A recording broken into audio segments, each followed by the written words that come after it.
Dear students, this is Pradyumna और आज हम स्टार्ट करने वाले हैं chapter number 2 lecture number 7 accountancy.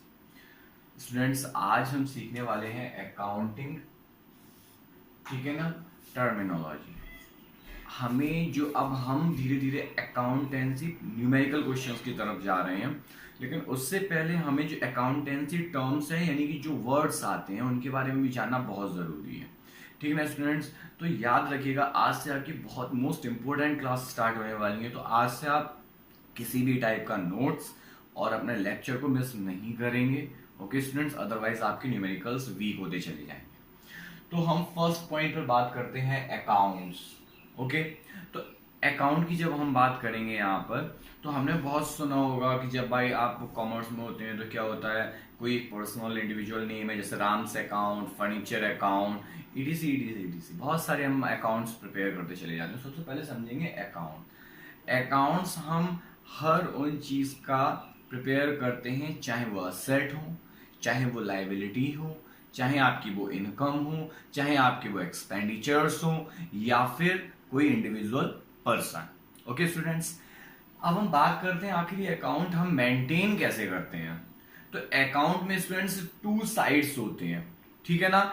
मैं आपको एक बार अकाउंट बना के यहाँ पर फॉर्मेट दिखाता हूँ और एक बार आपको जैसे हम पेज पे कैसे बनाएंगे वो भी मैं आपको समझा दूंगा।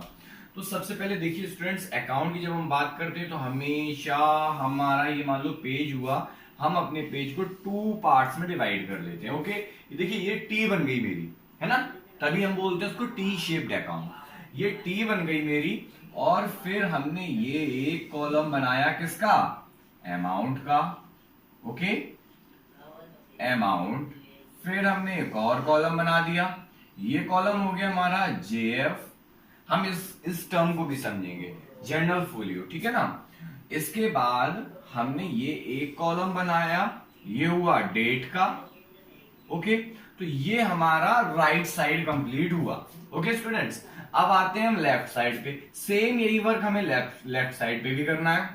सबसे पहले ये बनाया हमने क्या, अमाउंट। कोशिश करिएगा जैसे मैं आपको बता रहा हूं इसी फॉर्मेट में आप बनाते चले जाए, मतलब इस टाइप से ही बनाए। जैसे पहले अमाउंट बनाया मैंने, ठीक है, फिर जेएफ, फिर डेट, सेम। तो आगे देखिए अमाउंट, ओके, फिर यहां देखेंगे हम जेएफ, ये लाइन ड्रॉ की हमने, ये रहा हमारा डेट। इससे क्या होगा बेटा, आपको कॉलम छोटे बड़े होने के चांसेस खत्म हो जाएंगे। ध्यान रखिएगा, अमाउंट छोटा सा कॉलम बनेगा जिसमें आप 20,000 एंड 1 लाख और 10 लाख तक की अमाउंट आप नोट डाउन कर सके। जेएफ आपको जरा सा बनाना है, ठीक है, बहुत कम यूज होता है आपका, नॉमिनल, ओके। अगर हम बात करें डेट में, आपकी एक नॉर्मल डेट लिख जाए। अब ये दो कॉलम बचे, सर इन दोनों कॉलम्स में क्या लिखना है, इन दोनों कॉलम्स में लिखना है पर्टिकुलर, यहां भी हम यही लिखेंगे पर्टिकुलर, ठीक है ना। और हम इसको इस टाइप से बंद करते चले जाएंगे। पहले हमने टी बनाई थी और टी से देखिए हमारा ये फॉर्मेट बन गया। इसमें हमने ये मेन लाइन ड्रॉ की थी, ध्यान होगा स्टूडेंट्स आपको, ये मेन लाइन ड्रॉ थी, ठीक है ना, इसके लेफ्ट साइड और इसके राइट साइड। बात करते हैं हम लेफ्ट साइड की, तो इसको हम क्या बोलते हैं, डेबिट, ठीक है ना। राइट साइड की अगर हम बात करते हैं तो इसको क्या बोलते हैं, credit side, okay students.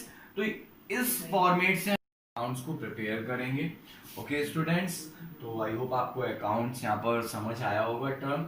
Next हम यहाँ पर बात करने वाले हैं असेट्स की, ठीक है ना। असेट्स बहुत ज्यादा टर्म आएगा, असेट्स, लायबिलिटीज, अभी और भी कई सारी टर्म्स हैं जो हमें सीखने हैं। तो असेट्स की जब हम बात करते हैं तो सबसे पहले समझते हैं व्हाट इज असेट, ठीक है ना। कोई भी आपका बिजनेस है स्टूडेंट्स, वो बिजनेस अब आपका जिन चीजों पर बेस्ड है, अगर हम बात करें सबसे पहले इंपॉर्टेंट चीज की, जैसे आपका जो भी बिजनेस चल रहा है, जैसे लैंड एंड बिल्डिंग है, ठीक है ना, आपकी फर्नीचर है बिजनेस का, इन सारी चीजों को क्या बोलेंगे हम, असेट, ठीक है ना। भाई फर्नीचर पर क्या होगा कि फर्नीचर आपके बिजनेस में बहुत इंपॉर्टेंट फैक्टर है। भाई फर्नीचर नहीं होगा तो आप अपने बिजनेस को स्टैब्लिश कैसे करोगे। जैसे कि आपका स्कूल हुआ तो स्कूल में कितना सारा फर्नीचर होता है, आप देखते हैं, ठीक है ना। फर्नीचर के बाद लैंड, लैंड बहुत इंपॉर्टेंट है, जहां पे आपको स्टेब्लिश करना है बिल्डिंग, जिस बिल्डिंग के अंदर करना है। कैश, भाई अगर जेब में रुपए नहीं होंगे तो आप कैसे अपना बिजनेस कैरी ऑन करेंगे, ठीक है ना। तो ये सारी चीजें क्या है, असेट्स हो गई। लेकिन ये तो सारी की सारी चीजें असेट्स नहीं है भाई। अब हम इसको कैसे डिस्ट्रीब्यूट करें कि भाई कौन सी फिक्स्ड है, कौन सी करंट है, कौन सी टैंजिबल है, कौन सी इनटैंजिबल है, ठीक है ना। इन सारी की सारी हम क्या करनी है, असेट को जरा क्लासिफाई करना है। तो ध्यान रखिएगा स्टूडेंट्स, आपको फिक्स्ड और करंट को एक साथ समझना होगा, टैंजिबल इंटैंजिबल को एक साथ समझना होगा। उसके बाद हम बात करेंगे लिक्विड असेट्स की, और उसके बाद फिक्टिशियस एसेट्स, और लास्ट में होस्टिंग एसेट्स। बस इसके बाद हमारा असेट का टॉपिक बाइंड अप हो जाएगा। तो हम यहां बात करने वाले हैं अभी फिक्स्ड असेट। ऐसी की सारी वो असेट्स जो मूवेबल नहीं है, जिनको हम एक जगह से दूसरी जगह पर बहुत इजीली नहीं ले जा सकते और कैश में कन्वर्ट करने में उनको टाइम लगेगा। जैसे आपका लैंड हुआ, आपकी बिल्डिंग हुई, आपका फर्नीचर हुआ, ठीक है ना, आपकी मशीनरी हुई। ये क्या है, ये सारी की सारी असेट कौन सी हो गई, फिक्स असेट्स। लेकिन अगर हम बात करें करंट असेट्स की, तो करंट असेट कौन सी हो गई, आपका कैश। भाई कैश आपकी जेब में है, लिक्विड के फॉर्म में ही होता है। उसके बाद आपके कोई भी अगर डेब्टर्स हैं तो वो भी क्या है, वो भी आपकी करंट असेट्स में ही काउंट होंगे, आपके डेबिटर्स। इसके साथ में हम बात करते हैं बिल्स रिसीवेबल, ठीक है ना। तो बिल्स रिसीवेबल क्या है भाई, बिल्स रिसीवेबल को हम समझेंगे, आपके में पूरा चैप्टर है बिल्स का। तो बिल्स रिसीवेबल क्या है, हमारे करंट असेट। इसके बाद आपका कोई अमाउंट अगर बैंक में है तो वो क्या है, आपकी करंट असेट्स। ओके स्टूडेंट्स, अब नेक्स्ट पॉइंट आता है यहां पर टैंजिबल और इनटैंजिबल। इनको हम एक साथ समझते हैं। जहां भी फिजिकल एग्जिस्टेंस होता है, मींस वो सारी की सारी चीजें जिनको हम देख सकते हैं और टच कर सकते हैं। जैसे हमने आपको अभी बिल्डिंग बताया था, तो बिल्डिंग हम देख सकते हैं, उसको टच कर सकते हैं। हमने आपको भी बताया था लैंड, उसको भी हम देख सकते हैं, टच कर सकते हैं, ठीक है ना। कैश है, उसको भी हम देख सकते हैं और टच कर सकते हैं, ठीक है ना। ये सारी की सारी कौन से असेट हो गए, टैंजिबल असेट। लेकिन हम बात करें जब इनटैंजिबल की, ना हम उन्हें देख सकते हैं, ना हम उन्हें टच कर सकते हैं। अरे सर ऐसी भी असेट होती, हाँ ऐसी भी होती हैं, है ना। जो भूत वाली असेट बोलो तो भूत वाली, ना हमें दिख रही है, ना हम उन्हें टच कर सकते हैं। तो सर इसमें कौन कौन सी असेट आएंगी, इसमें आएगा गुडविल। भाई आपकी गुडविल कितनी है क्या पता, आपको दिख रही है क्या गुडविल, कि ये हमारी गुडविल बैठी हुई है, देखो सर मेरी गुडविल। नहीं, गुडविल मीन्स होता है आपका नेम, आपका फेम, ठीक है ना। तो कितने लोग आपको जानते हैं मार्केट के अंदर, आपका फेम कितना है, किसी को नहीं पता एक्चुअल में, ठीक है ना। तो यहां पर इंटैंजिबल असेट में आएगा goodwill, next trademark, next patents, next copyright. भाई किसको दिख रहा है हमारा कॉपीराइट, है ना। तो ये सारे के सारे कौन से हो गए, इंटैंजिबल असेट। ध्यान रखिएगा ये 4 तो काफी इंपॉर्टेंट और बार बार आने वाले हैं आपके सिलेबस में, चाहे 11th अकाउंटेंसी हो, चाहे 12th, या आगे जब भी आप अकाउंटेंसी पढ़ते रहोगे जीवन भर ये आपका पीछा नहीं छोड़ेंगे। नेक्स्ट बात करते हैं हम लिक्विड असेट्स की। जब हम बात करेंगे लिक्विड असेट्स की, तो यहां पर थोड़ा सा समझने वाली चीज है कि लिक्विड असेट कौन से होते हैं, वो सारे के सारे असेट जो एक बहुत ही शॉर्ट टाइम में कैश में कन्वर्ट हो जाएं। ध्यान रखिएगा, ये तो आपने आपस में इंडिविजुअली समझ लिए, अब इनको इंडिविजुअल समझना है। भाई यहां पर हमने 2-2 के सेट बनाए थे, अब यहां इंडिविजुअली समझिए वो सारे के सारे असेट्स जो बहुत ही शॉर्ट टाइम में, अगर हम यहां पर कह सकते हैं कि नो टाइम मींस फटाफट से कैश में कन्वर्ट हो जाएं, वो सारे के सारे क्या हैं, लिक्विड असेट्स। यहां पर बात करेंगे लिक्विड असेट्स के एग्जांपल की, तो कैश, बैंक, बिल्स रिसीवेबल, ठीक है ना। ये सारे के सारे क्या हो गए, लिक्विड असेट्स।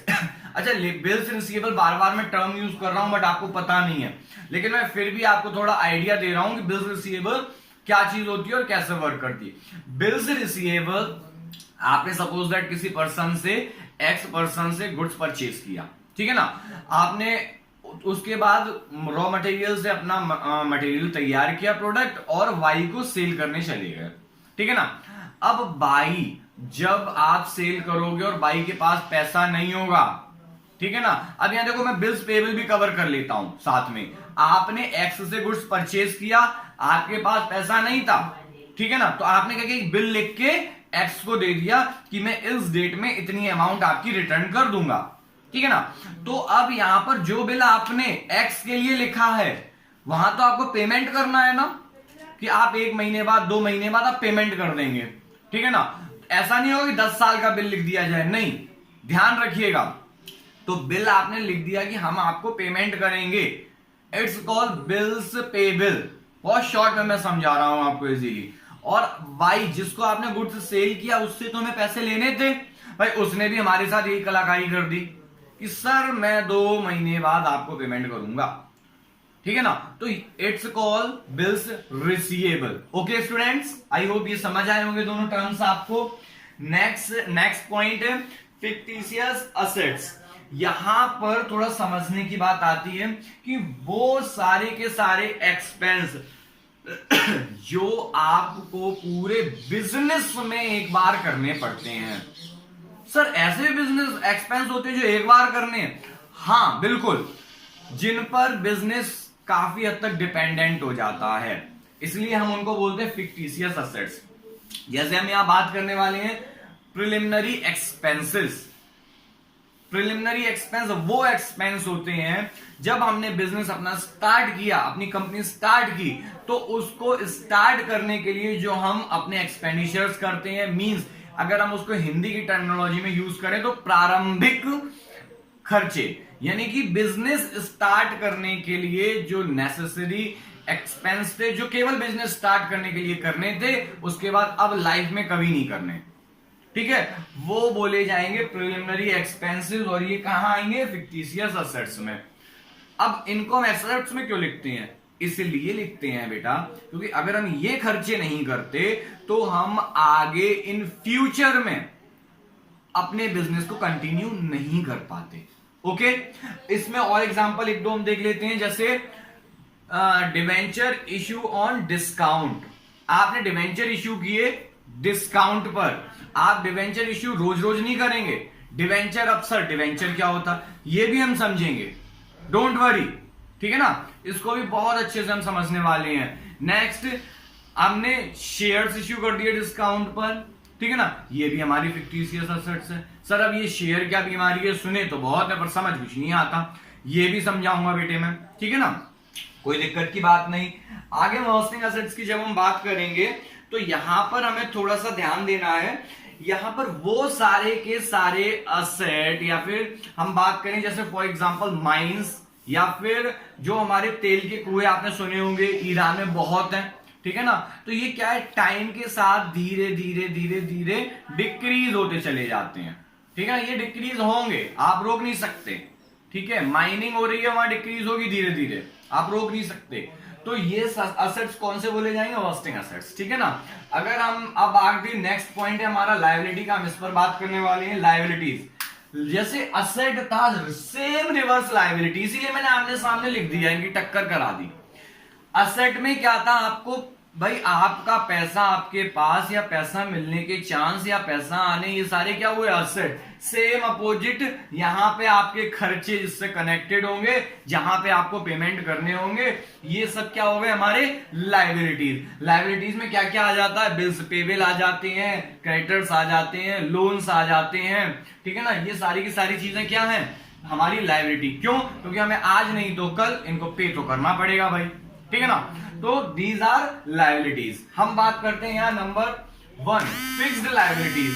सर लायबिलिटी भी फिक्स होती है, लेकिन ऐसा नहीं होता कि अब लाइफ में हमें वो पे ही नहीं करनी है। फिक्स लायबिलिटी की बात करते हैं मगर, तो ये बहुत लॉन्ग टाइम के लिए हमारे ऐसे हो जाते हैं कि एक्सपेंसेस भी नहीं बोलेंगे, हमारे रिस्पॉन्सिबिलिटी जिनको हमें पैसे वापस करने। फॉर एग्जांपल डिवेंचर क्या एक टाइप का लोन होता है बेटा, ठीक है ना, तो यहाँ पर क्या है कि वो 3 साल 4 साल इतने लंबे लंबे टाइम्स के लिए आ जाता है हमारे पास पैसा, इसलिए हम इसे बोलते हैं फिक्स्ड लायबिलिटी।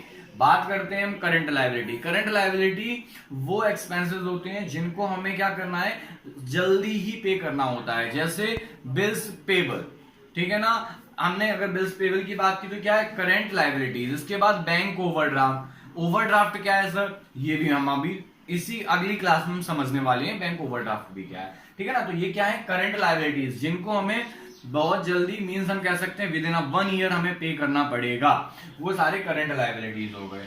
नेक्स्ट है कंटिंजेंट लायबिलिटीज। अगर हम यहाँ बात करते हैं कंटिंजेंट लायबिलिटीज की, तो यहां पर थोड़ा सा बस ध्यान देने की बात है।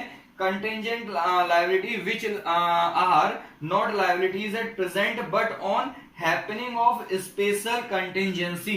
मींस अगर कहीं भी आपका कोई कोर्ट में केस चल रहा है, ठीक है ना, कोर्ट में केस चल रहा है तो क्या होगा, वहां पर भाई कोर्ट में केस चल रहा है, अब हो सकता है फ्यूचर में आप जीत जाए, हो सकता है आप वहां केस हार जाए। उस सिचुएशन में क्या होगा, आपको फ्यूचर में जो लायबिलिटीज बन के आ सकती हैं, ठीक है ना, वो होती है हमारी contingent liabilities. Okay student, thank you, have a nice day.